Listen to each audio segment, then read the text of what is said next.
Good evening. My name is Walter Wilcox. I am chairman of the Department of Journalism at UCLA, and it is my privilege this evening to introduce a colleague. Our paths have crossed many times during our lives, and it is kind of Old Home Week with this, or Old Home Monday with us today. Professor Hulton, the chairman of the Department of Journalism at the University of California at Berkeley. I know you all have reviewed the biography given in the brochure. I might amplify somewhat, just in terms of generalities. Professor Hulton has been a mainline journalist serving on newspapers in the Midwest. He has been a scholar, participating in research and graduate work at the University of Wisconsin and at Stanford University. He has the University of Oregon. He has quite a distinguished career as a public servant, as you note, as Assistant Director, Office of War Information, and a number of significant posts in the government as a communication specialist and as an officer of the Department of State. He's been a member of the faculty of the International Journalism Center, Strasbourg, a visiting faculty member, University of Istanbul, Turkey, and he has contributed a number of articles to learned and professional publications. He is primarily interested, of course, in the American tradition of the free press, and that is his topic. His topic is probably more analytical than it is inspirational, as indicated by its subtitle, Some Conflicts with the Right to Know. He's asked me to announce that after the lecture that he will answer any questions you might have on any aspect of a free press and the right to know. Professor Hulton.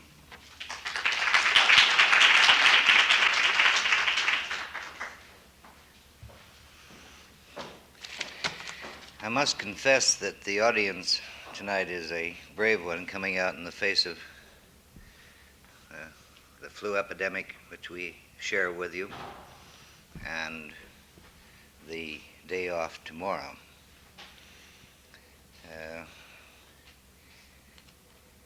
I suppose the subject of the free press is one that seems to have been worked over many times.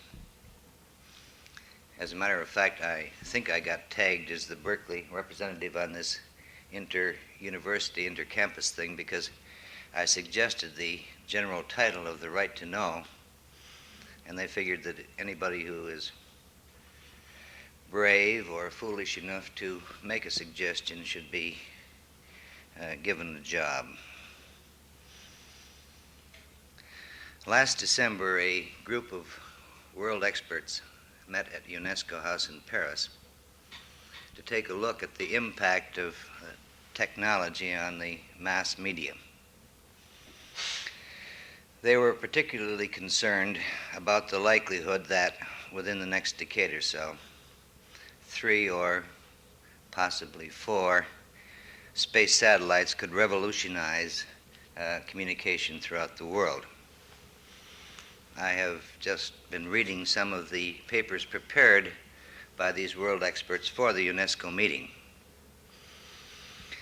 The experts recognized, as did Oscar Wilde some years ago when the telephone came into common use, that the value of the new instruments depended on the quality of the conversation at each end of it.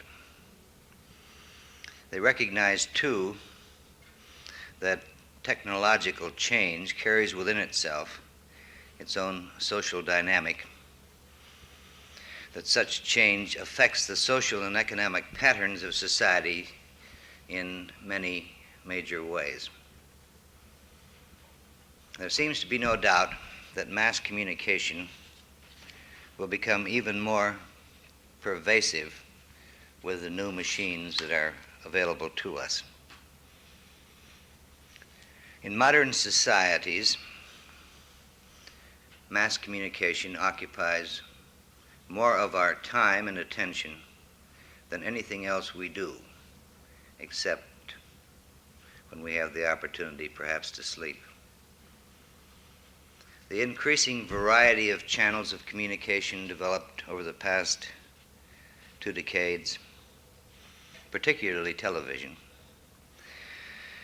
appears to have reversed the historical purpose of mass communication, a search for durability that was realized with the invention of printing.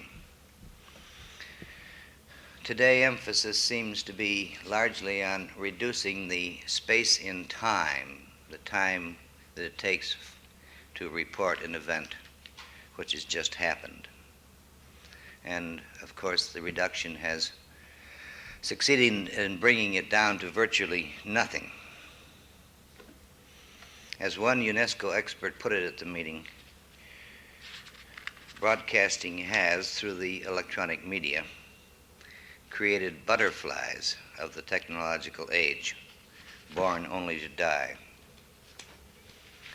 David Reisman had earlier pointed out that radio and television had put control of the sending of messages in the hands of the sender,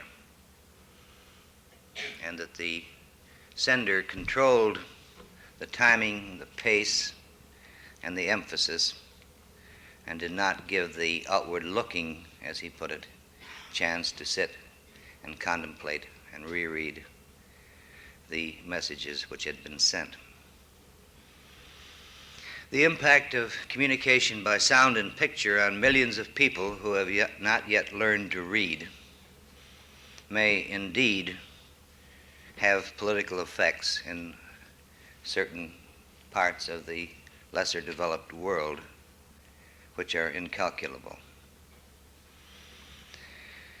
As the experts looked ahead in Paris at the impact of space satellites, it was apparent that one major eventuality frightened them considerably. News and information which now reaches the public is processed. Editorial experts at various points in the distribution and reception process select the information that they regard as the most significant and attempt to put it into a form which provides perspective and makes it understandable in terms of those to whom the news and information is directed. I wouldn't deny, and I'm sure you would not assume, that such editorial processing would not make, on occasion, for distortion, either through venality or through ignorance. At the same time, I share the experts who met in Paris, the apprehension of the experts who met in Paris,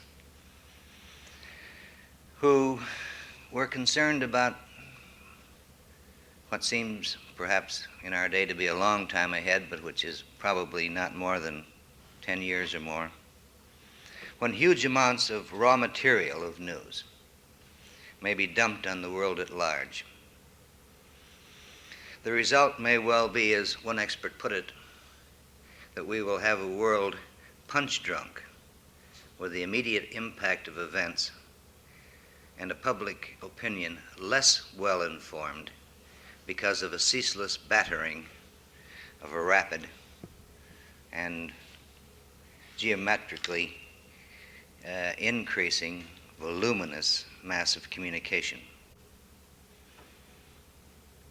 I recall to you, to those of you who participated at least by television,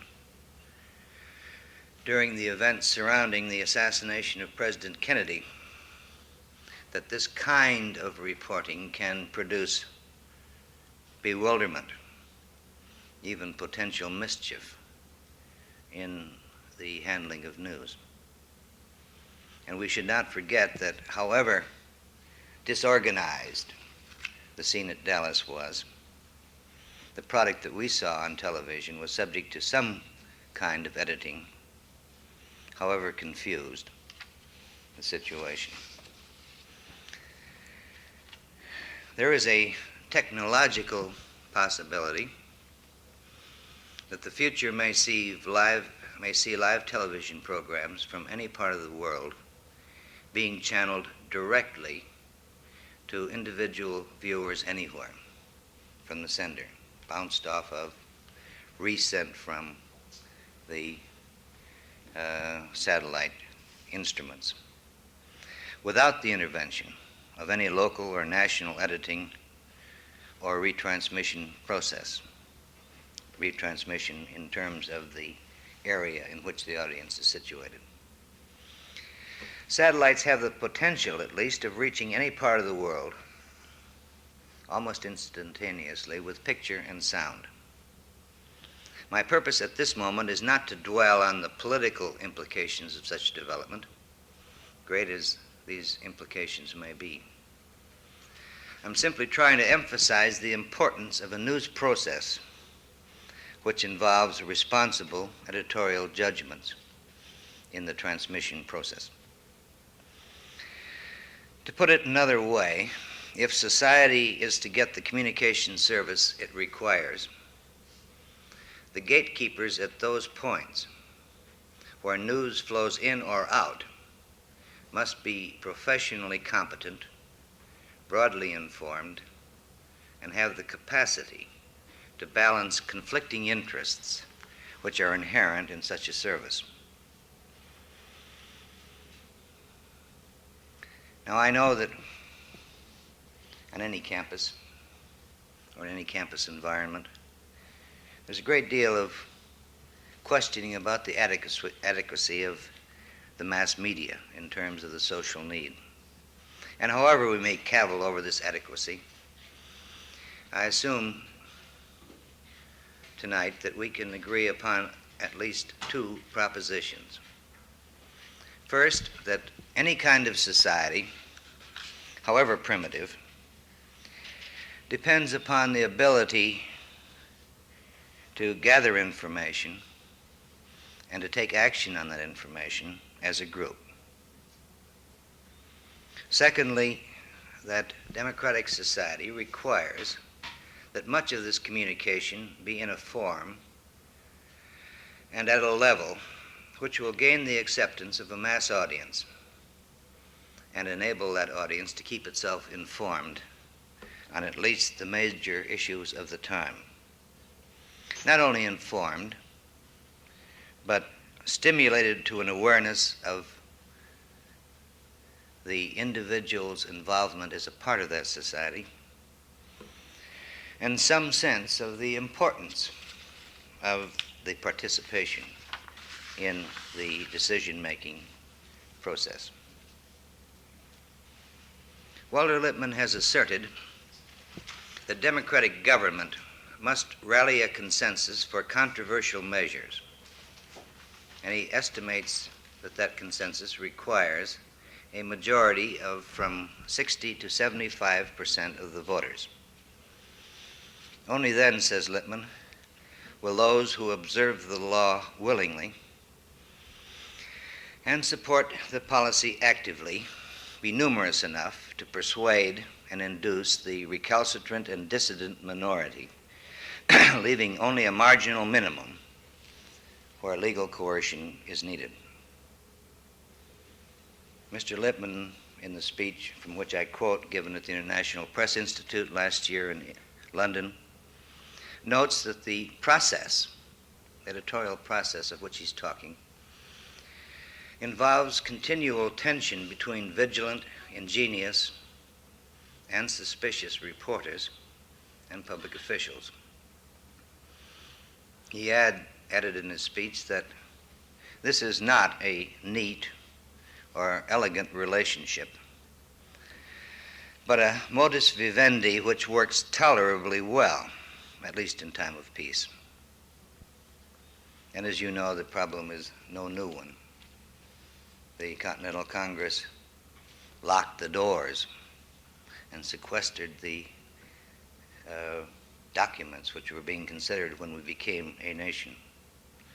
And back in 1815, John Adams said, and I quote him, "If there is ever to be an amelioration of the condition of mankind, philosophers, theologians, legislators, politicians, and moralists will find that the regulation of the press is the most difficult, dangerous, and important problem they have to resolve. Mankind," said Madison, "cannot now be governed without it, nor at present with it." Well, if we accept from these various quotations and discussions and considerations that society has a need to know to exist as a society, we must also accept the concept of a right to know to meet that need. This right, which is the basic of the concept of a free press, belongs to those who depend upon the press, the mass media, for information. In the long run, a press free of restraint, censorship, and its own timidity rests on the people's recognition of the kind of press which will meet their needs. Unfortunately, the press itself has too often seemed reluctant to expound its truly public nature. The designation of public utility is rejected by virtually every newspaperman I know because it seems to carry with it the implication of a right of control by the government. Yet since few of us are in a position to observe for ourselves more than a small part of what we need to know, the press is necessary for a report on our invisible environment if we are to play our roles as citizens or even conduct our business satisfactorily. The spread of communication in the earliest days was based on economic advantage to those who had the greatest access to communication. And the report of information must certainly today in our complicated society be supplemented by analysis and criticism and background if it's to have meaning. And we should, as consumers of this product, be able to assess the quality of the news and comment available to us. To make that assessment, it is necessary, in my opinion, to understand some of the problems, some of the built-in conflicts inherent in rendering this social service. One conflict, of course, grows out of the basic economy of the mass media. Virtually all of the media, whether they are printed, written, or come through electronic channels, depend on advertising for the bulk of their income. The consumer, in this particular segment of our economy, pays a relatively small proportion of the cost of producing the information, at least directly. Indeed, one of the developments of the past few years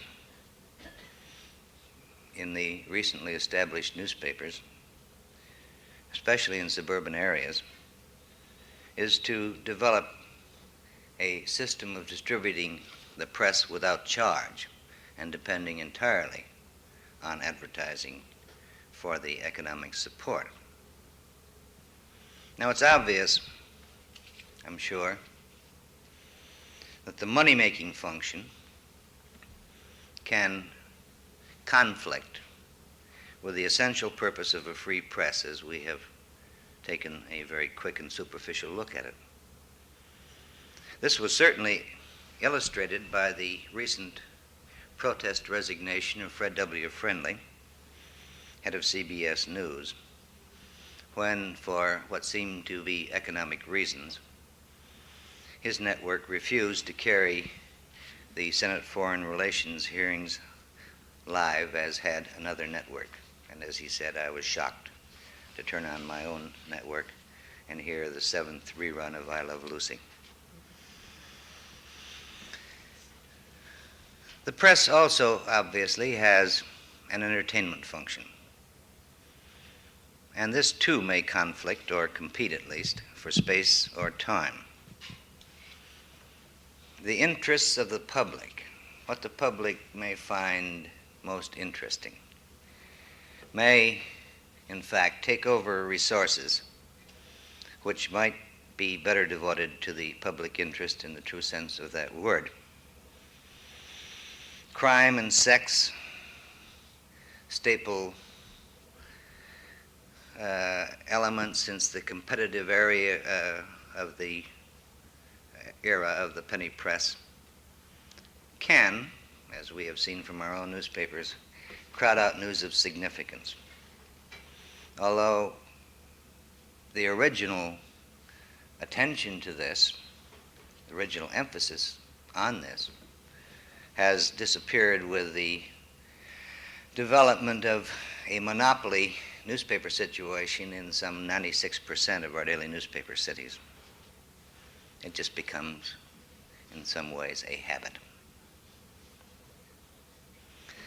Another conflict with the right to know grows out of this particular interest in sensation.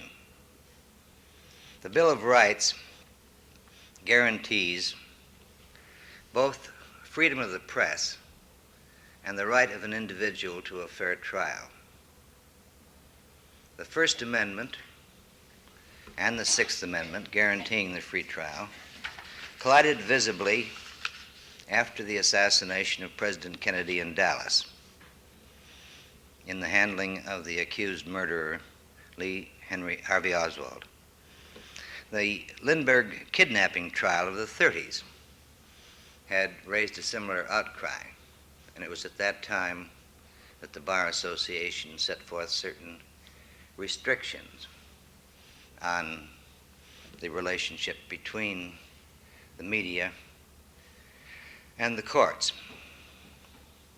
And of course, we can think of many others, the trial of Dr. Shepard in Cleveland recently, the French Tregoff case, and quite a number. The Warren Commission on the Oswald case, on the assassination of President Kennedy, recognized the deep-felt interest of the public in such an important, such a tragic situation. But in its report it said, and I quote the Warren Commission, "Neither the press nor the public had a right to be contemporaneously informed by the police or prosecuting authorities of the details of the evidence being accumulated against Oswald. Undoubtedly, the public was interested in these disclosures, but its curiosity should not have been satisfied at the expense of the accused right to a trial by an impartial jury. The courtroom, not the newspaper, nor the TV screen, is the appropriate forum in our system for the trial of a man accused of a crime." The Commission suggested that the press develop a code of professional conduct that would demonstrate that it had, as it said, profited by the lesson of Dallas.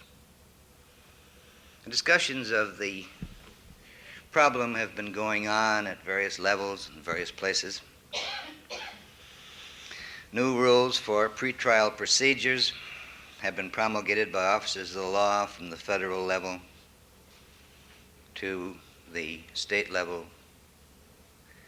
There has been some evidence in some media that there is, at least for the time being, less interest in crime news and more care in the handling of pretrial information. But there are still some who exploit this kind of news without regard to the lesson of Dallas. I suggest that as the consumers of news and as people equally dependent on the right to a fair trial, you applaud and support those who appear to you to be making an honest attempt to reconcile the rights of the First and the Sixth Amendments. Another built-in conflict with the right to know concerns national security. Most of the press has demonstrated that it's willing to withhold information about troop movements and weapons and other things that might be of use to a potential or actual enemy.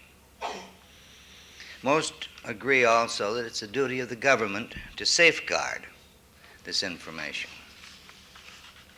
The problem arises, obviously, when under the guise of national security or national interest, vital information is withheld or misrepresented, thwarting debate over matters about which the public clearly has a right to know and clearly has a responsibility to discuss and make decisions upon.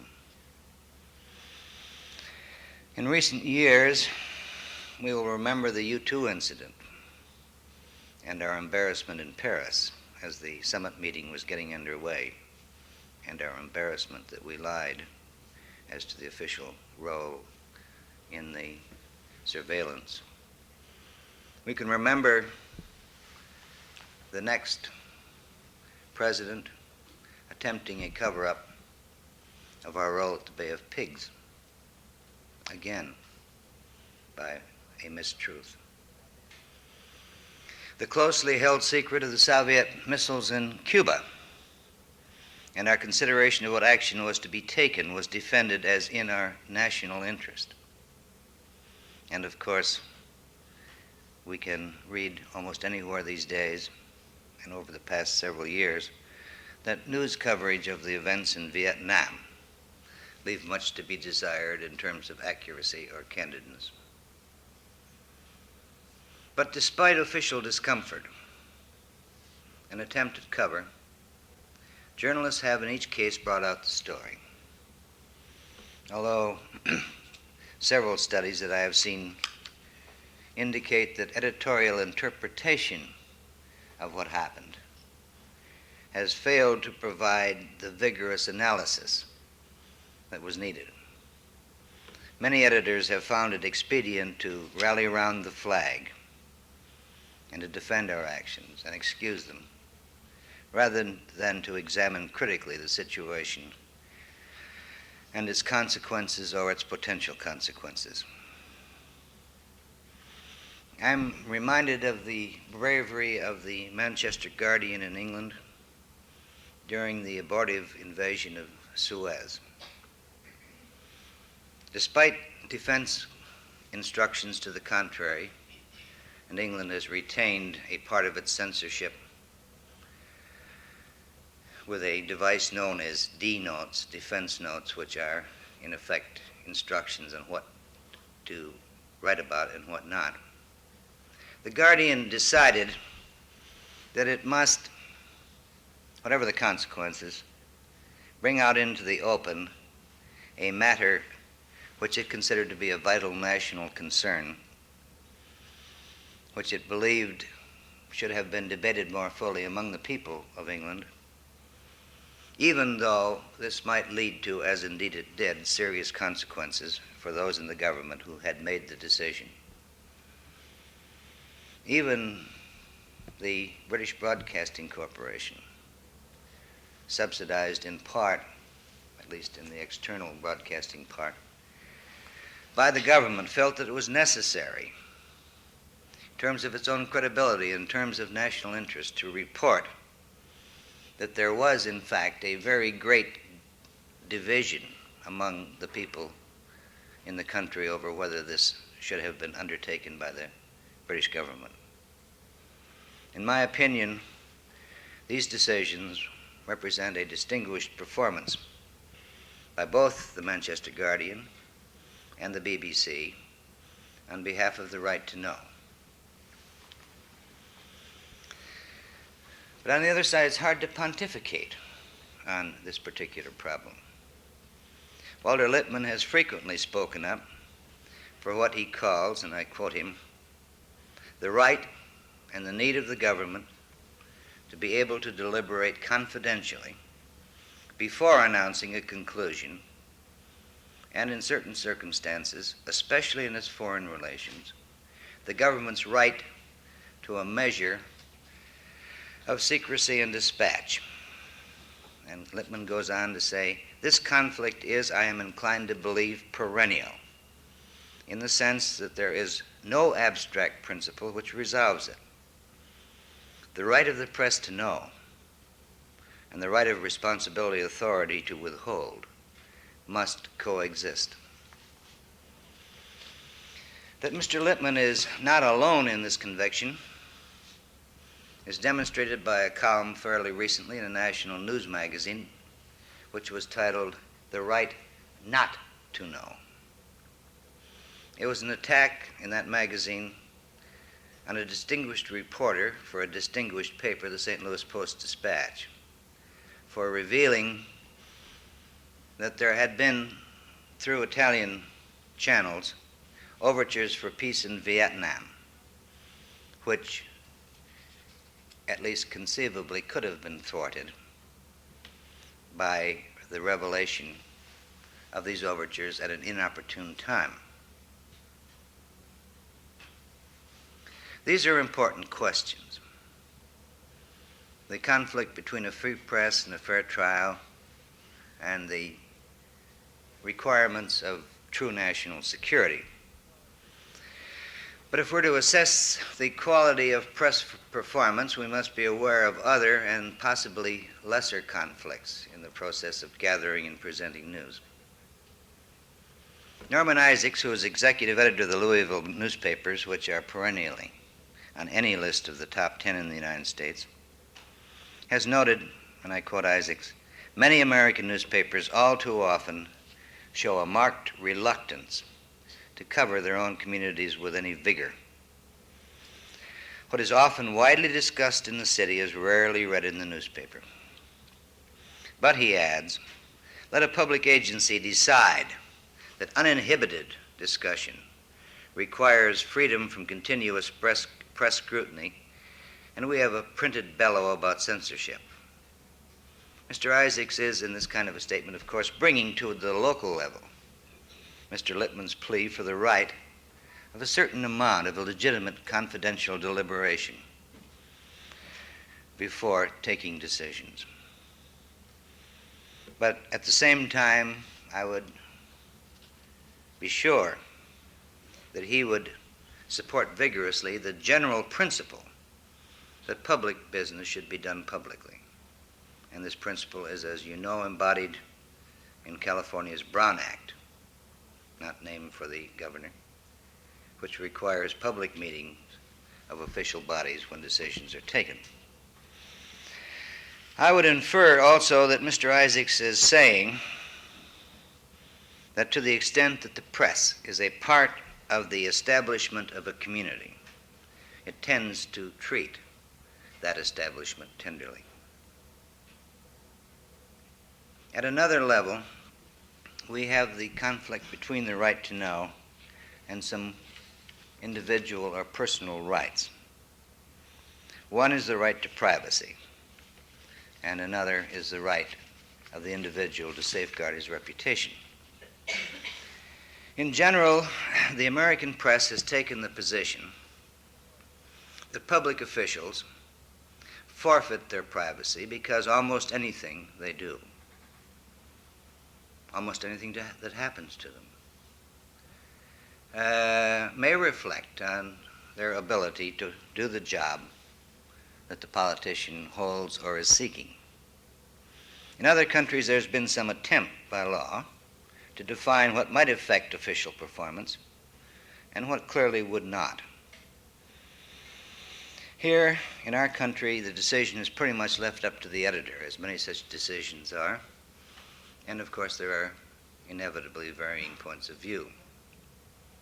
Another facet of the same problem of individual privacy concerns people who have come into the public eye by doing something that is newsworthy. Nobel Prize winner William Faulkner, in objecting to a profile in a national magazine, once took the position that, quote, until the writer committed a crime or ran for public office, his private life was his own.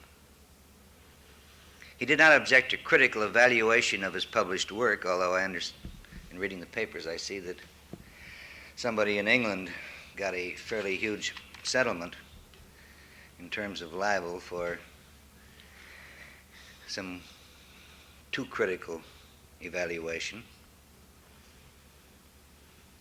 But we must keep in mind that a considerable number of persons feel that public attention to their private lives helps to increase interest in their careers and exploit their private lives to this end, but that there are many who do not wish to live in this way. Perhaps the most difficult decision arises when someone is caught in a situation not of his own making. When he gets involved, let's say, in family troubles, or his family gets in trouble, where grief or disappointment may weigh heavily on the family. Here, again, a decision has to be made.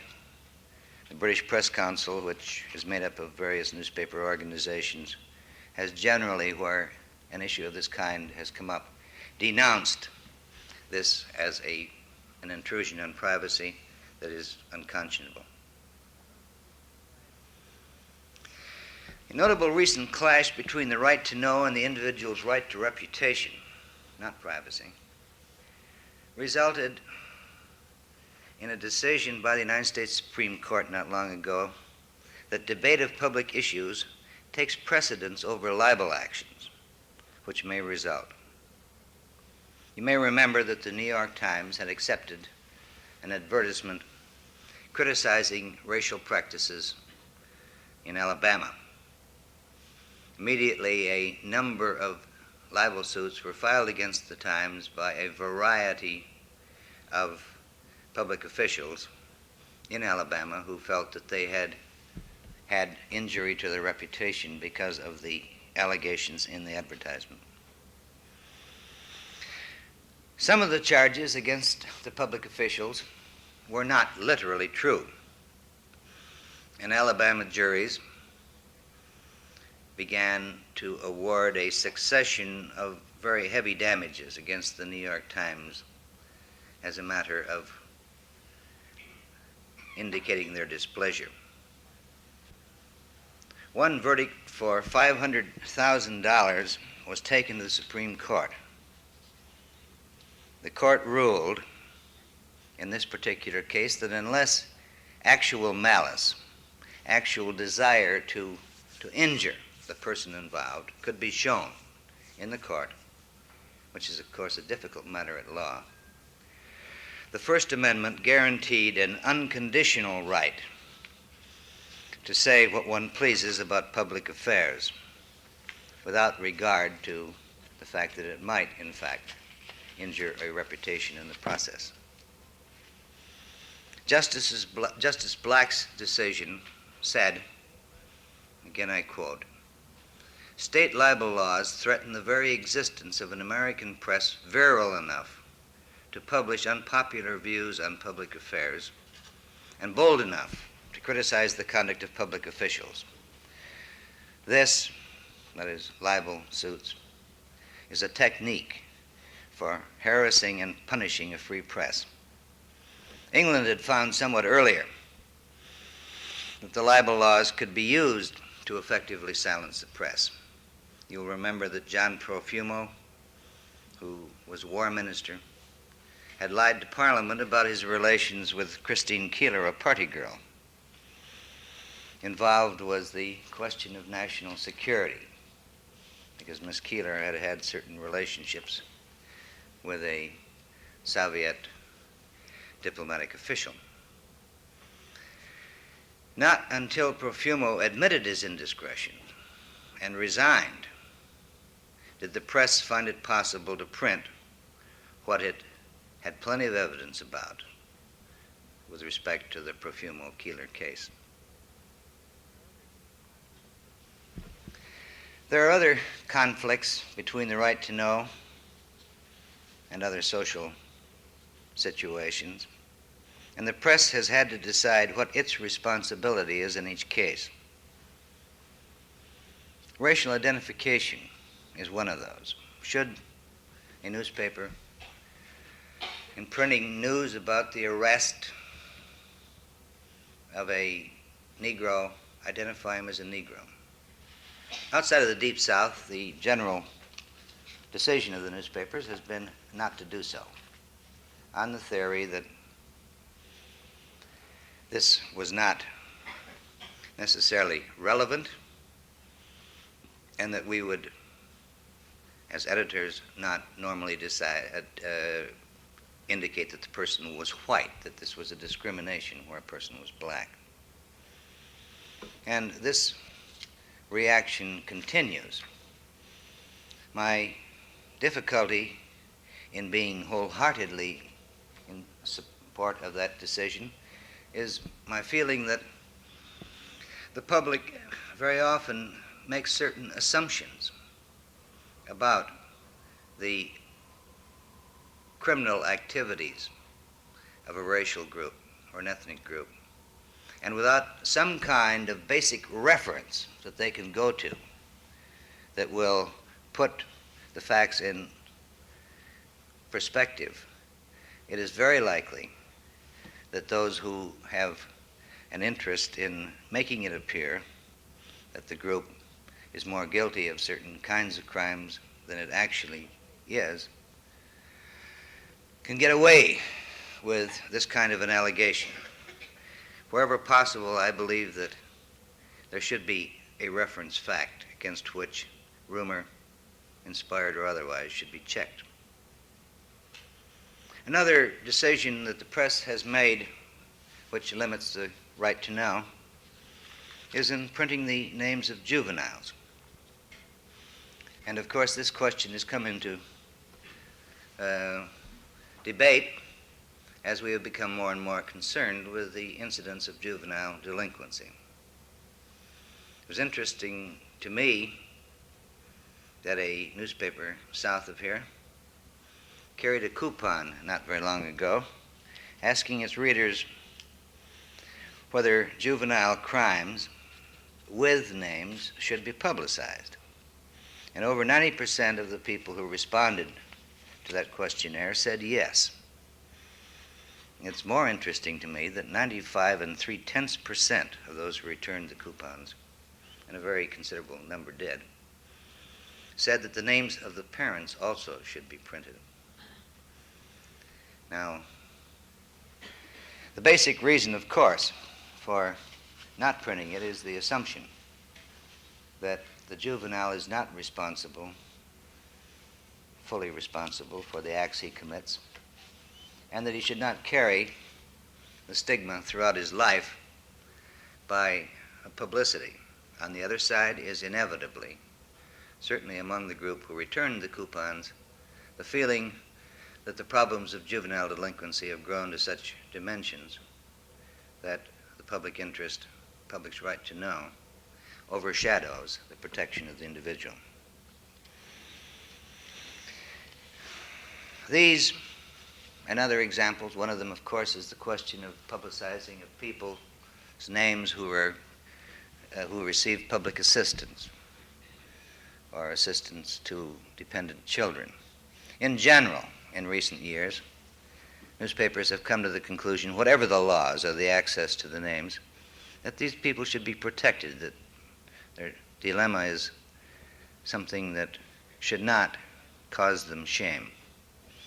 On the other hand, there are others, and you remember the case in Newburgh, New York, where it was argued by the city manager that it would be better to publicize the names to provide for efficient control of public assistance monies, so that people who might be able to identify those who receive it and might be able to report on those who didn't deserve to receive it. So that these decisions, the right to know with certain social justification, the right not to know, the failure of the demonstration of the need to know as against the other aspect of the problem, is a continuing difficulty that has to be decided. Perhaps as good a way as any of describing the position of enlightened journalists is to quote the credo of Eugene Meyer, late publisher of the Washington Post, who said 30 years ago when he took over that paper, after a career as a distinguished banker, I'm not quoting Mr. Meyer, "The first mission of a newspaper is to tell the truth, as nearly as the truth may be ascertained. The newspaper should tell all the truth, so far as it can learn it, concerning the important affairs of America and the world. As a disseminator of news, the paper should observe the decencies that are obligatory upon a private gentleman." Now, obviously, this sounds very good, but what are the important affairs? How much is all the truth? What are the decencies, translated in newspaper terms, of a private gentleman?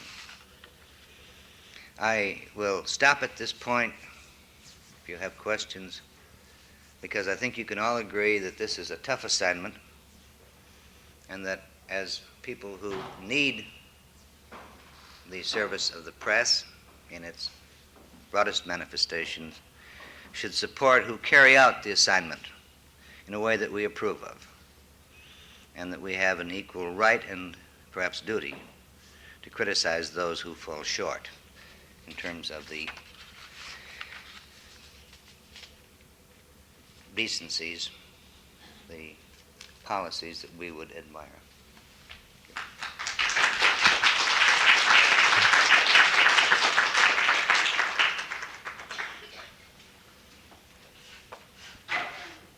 Does anyone have any questions they would like to address to Professor Hulton? Any questions, either technical or substantive, on the uneasy role of a free press in a rather complex society? Yes, sir. Monopoly of the newspapers today. There are many newspapers which are antagonistic to the administration as present. And it has been suggested that newspapers should have, in a prominent position, displayed at frequent intervals, the government's position on public matters. What is your opinion on that?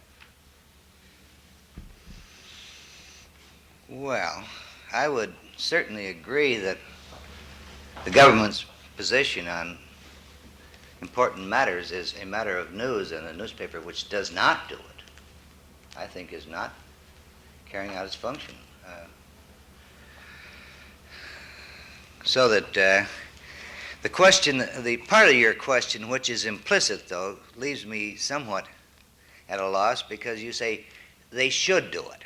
Now, should means somebody is going to make them do it. Well, that's the problem. And there we come to an issue that I find it difficult to adjudicate, because I am by no means certain that the government's decision on what would adequately represent their position would necessarily be the one that would be in the greatest public interest, particularly where they're trying to hide something. Exactly. So that I agree that if they don't represent, if they don't give adequate coverage to both sides, it's difficult in a monopoly situation, because newspapers grew up at a period where, not where there was objectivity in news, and it's very difficult to achieve even today, as we can see by looking at the papers, but where there are many sides fighting it out among each other, but each side had a chance to be heard. Today, as I say, 96% of the daily newspaper cities are monopolies in one form or another. And even if there is a balance, they achieve a balance of representation of different points of views, it tends to become pale and ineffective in terms of presenting it. And of course, there are other papers which present less than a full statement of the position with which they disagree. Yes? Yeah, could you give a definition of libel in the newspapers? I mean, in regard to what they're afraid to print. I mean, what would constitute libel? Well, libel is defined as a false statement which injures the reputation of the person about whom it is printed. Now, the courts over the years, or the legislatures, have defined things which would in themselves be assumed to injure a person. And it changes from year to year. To accuse a woman of unchastity has traditionally been this. To accuse a person of a crime which he has not committed has traditionally. To accuse a man of being a Negro in the South falsely has traditionally been held to be libel. And there are many others. But as I say, it either grows out of some court decisions as to what would be injurious, or out of a definition in the legislative law. Do you have something you want to follow up on that? Well, you said in your talk, while you were talking about the Porfumo case. Yes. And you said that the newspaper actually had evidence Right. that he was guilty. So Right. they couldn't have been sued for libel if they would have printed his case in the paper. Well, again, we come down to the peculiarities of the British law. And while they had plenty of evidence, they didn't have evidence that would hold up in court. One paper had paid approximately $35,000 for a statement by Christine Keeler of her relationships with Mr. Profumo, and they had it. But they weren't able to introduce it effectively as a defense in the court of law.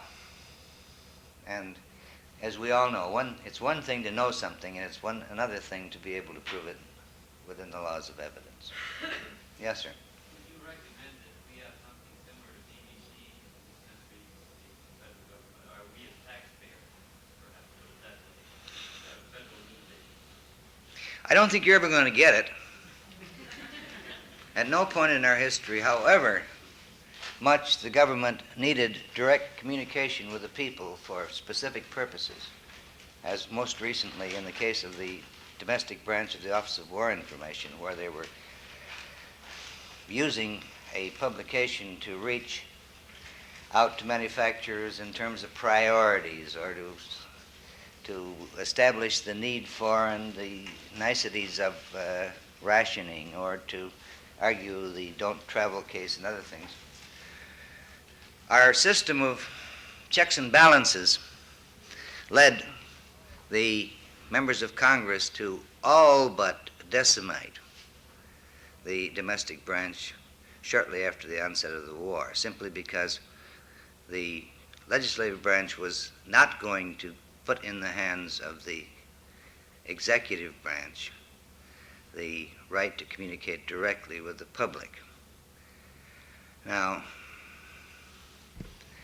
I'll say in addition to that having spent 12 years in government, in the communications field, I am by no means certain that under our system of checks and balances, we would get a more accurate representation. Yes, sir.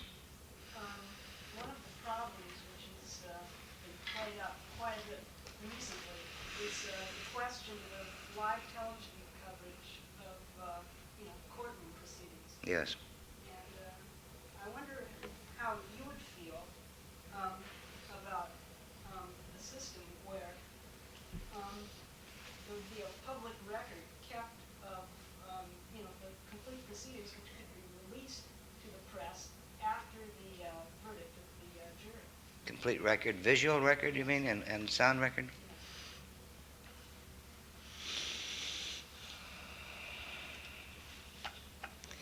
Well, I'm somewhat ambivalent about it.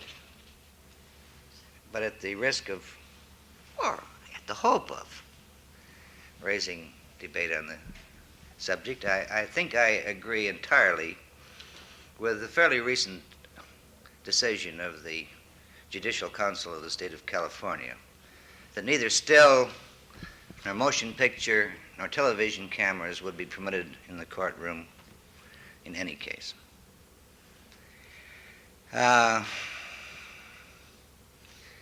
This is a restatement of Canon 35 of the Bar Association, which, as I said, grew out of the behavior of the press during the Lindbergh kidnapping case when there was such a furor. Originally, I think it could be justified largely on the fact that this, both still and other cameras, were an intrusion, a visible intrusion. You didn't have fast film. You didn't, have the kind of cameras that could be hidden and so forth and so on. But I think there are several other arguments that could be made, and to me they are persuasive, although I realize that this again is a limitation on the right to know. One, it's difficult enough to get people to come forward as witnesses when they don't have to sit before a camera and be seen on television or whatever. I mean, people simply are not volunteering as witnesses, and this would undoubtedly make it more difficult to get witnesses to come forward. And secondly, the judge is much too busy passing on the law and the decorum of the court and various other things to act as a stage manager. And I feel that this would be required if you were going to get... I mean, a lot of the things that go on in a courtroom are not accepted as admissible evidence.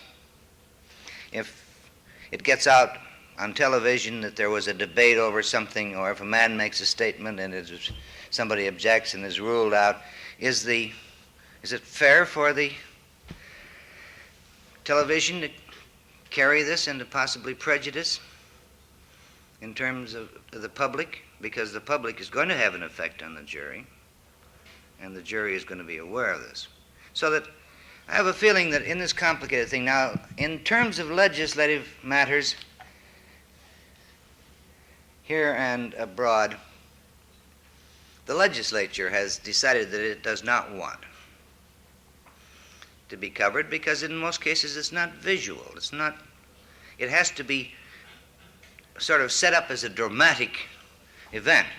Let's not kid ourselves about what the foreign relations hearings were. The foreign relations hearings were things that were developed for television. I'm glad they were. I think we needed more dialogue. I think we needed to hear from more sides, everything else. But they were not the way the Foreign Relations Committee normally conducts hearings. And whenever you produce things for television, you tend to distort the legislative process in terms of what will look best on television. And I'm not sure that the right to know overshadows the traditional legislative process to make it a sort of a stage proceedings.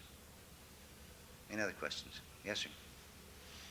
Do you feel that these problems that you speak of are being addressed by mass media more successfully today or less successfully than they were in the past?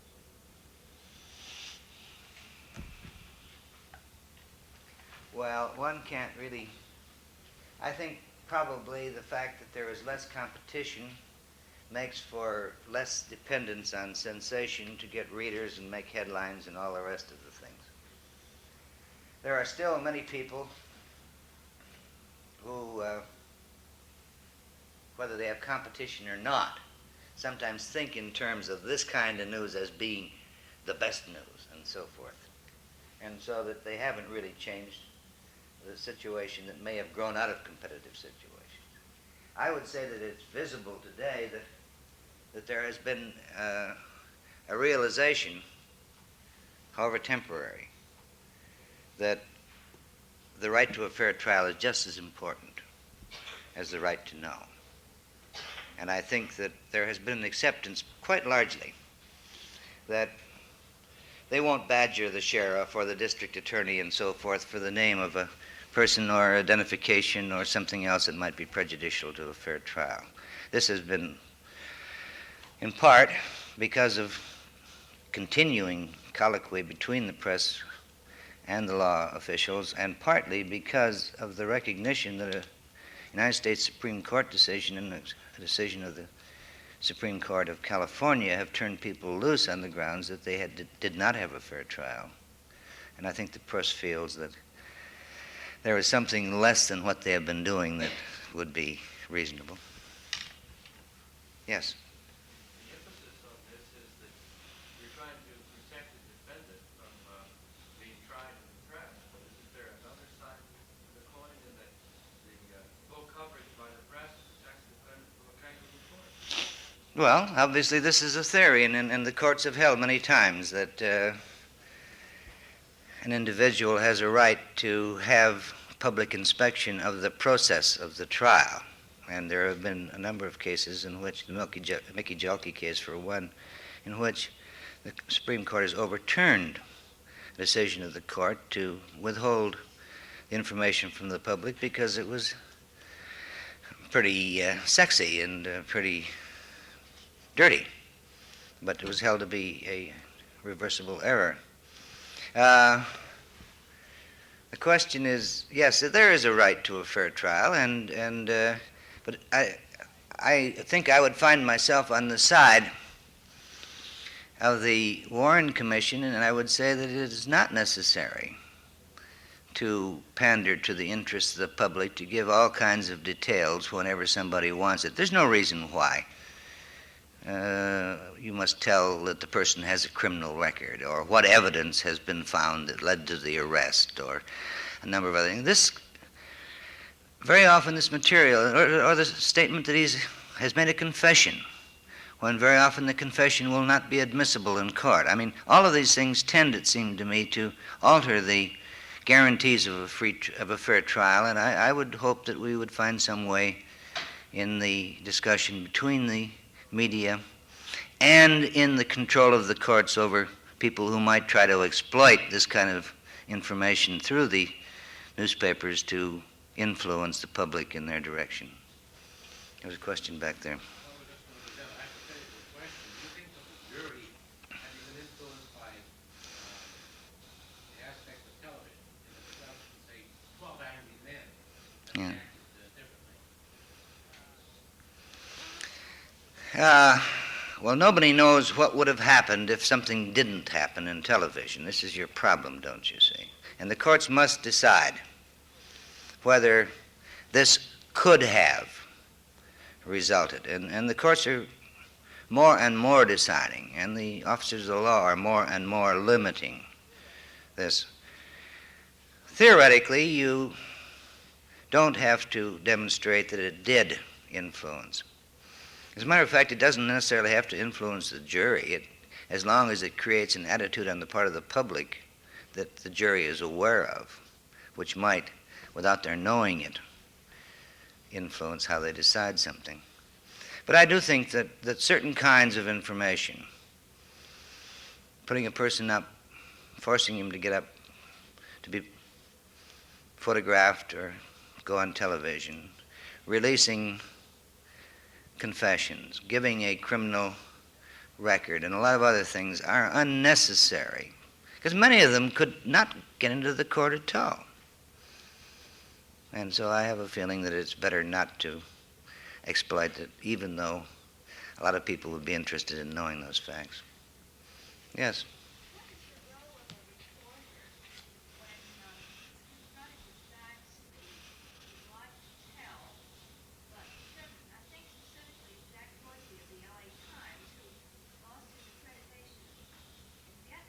Yes.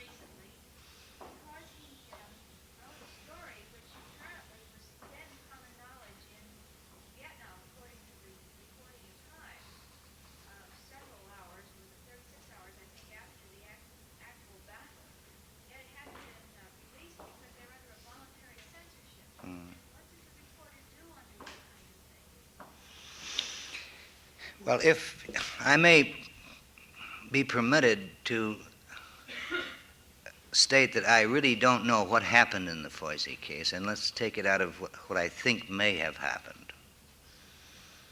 One of the limitations I think that is accepted in terms of the right to know, that is, the right of a reporter to tell, is where you accept information in confidence or for a later release time and then release it against the obligation that you have accepted. If, in fact, this happened, I think most newspapermen will agree that it did not jibe with ethics. Now, you don't have to accept the information. But if you do accept it in confidence or under some kind of limitation, it seems to me that you must abide by it, simply because the process of news gathering and presentation requires that there be some kind of confidential relationship between a source of news and the man he's giving it to. During the last war, for instance, it was quite common for reporters to know how a certain engagement tactically related to strategic objectives, which obviously could not be revealed. And it's quite frequent that other officials will call in reporters and give them background. And you may remember that at the end of World War II, a reporter broke the news that the armistice was to be signed the next day, a day early, after he had accepted the obligation of holding up that information until the time that it was to be released, so that he could give the background and adequately get the story. I think that we could, and I'm leaving the Foisey case because I don't know what happened in Jack's case, but if he did accept a kind of restriction, if he accepted that he could not, for instance, publish informal information about casualties, if you were to stay in the theater, but would have to accept the methods that were used to release them, then I would think most newspapermen would feel that the overall good is served by the discipline, accepting the discipline that goes with it. Now, I don't know that I've answered your question because I really don't know what happened in this particular case. But it is necessary many times to know in advance and to get your story prepared. For instance, let's assume that there's a set of prizes, Nobel Prizes or something, and it's given to the press in advance 3 or 4 days. And the newspapers can develop stories of what these people did and who they are and get comments and pictures and everything else ready. If somebody says, well, I've got it, I'm going to print it, then it simply makes it impossible for somebody to do an effective job. So there is something in the process that calls for confidential relationships and the acceptance of limitations on release, whether it relates in any way to the Foisey case or not. Yes? Yes, when a politician of some stature goes to Washington, D.C. to be briefed, let's say by the president, and we assume that he's being briefed on things that the public is not supposed to know, because if the public knew these particular facts, something is going to happen which would be to our disadvantage. That sounds sort of something that I can't conceive the whole thing. What can an individual know or the president know that the public could not know that would be so damaging to us as a country? I don't quite understand that whole thing. Then what you would say is the right to know is the overwhelming right, and there shouldn't be any right to communicate without the public being present, the representatives of the public being present. I would not consider this to be necessarily true. And we're sort of ambivalent as a country about it. Every once in a while we have summit meetings and everybody turns to and says, isn't it nice that we're going to have the chance for Mr. Who's-this and Mr. What's-this to talk together, and they don't have to give their public positions, and they can alter them without losing face and so forth and so on. And isn't it nice that they're going to get behind closed doors and really thresh this out on the basis of individual things? Would you agree to that? I'd say it's pretty confusing to me, because Well, and if you take it in the municipal area and you're doing some city planning for the future, assuming that the final decision will be revealed early enough to be discussed and publicly disclosed, It may very well be that some rather fantastic and unacceptable to the public ideas may be presented. But if they were presented in such a way that it would reduce the whole planning process to some ridiculous, to arouse so much thing that, and it results in the withholding of certain, say, far-out solutions in the planning process. Perhaps this too is a limitation in the business of doing government. So that I'm not quite sure that there isn't a legitimate process of communication so long as the final decision is made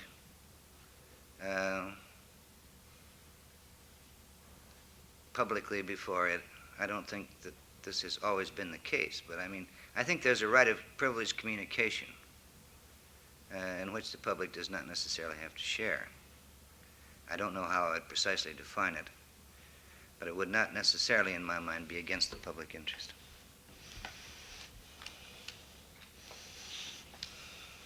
Well, I think There's one more question, and I'll just quit then. Yeah. It seems to me that the right to know is implicit in the concept of a democratic society. It is.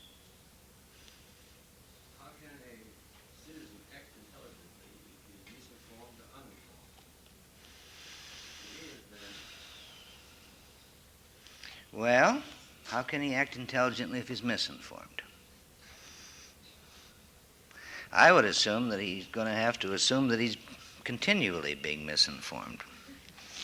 I mean, that everybody, and it doesn't happen to have to be politicians either, are going to try to put their best foot forward, and I would hope that they would be critical and try to find other points of view. However, I mean, how would you make sure that the public never is misinformed? I assume that the whole process involves misinformation at times. Now, uninformed, I would think that inevitably you're going to have somebody dig it out. There isn't any process that I know of that would require people to inform. And so you've got to again assume that ultimately the process will produce information, and to my knowledge, the present process that we have risked presidential and other displeasures. And I think that the general feeling of the American public, although they may be disquieted, let's say, about not enough discussion of Vietnam or some other issue that they're concerned about, the general feeling of the public is that ultimately, if they look around, that the essential facts will be brought out. And I feel that way too. I know you join me in thanking Professor Hulton for a stimulating and illuminating discussion.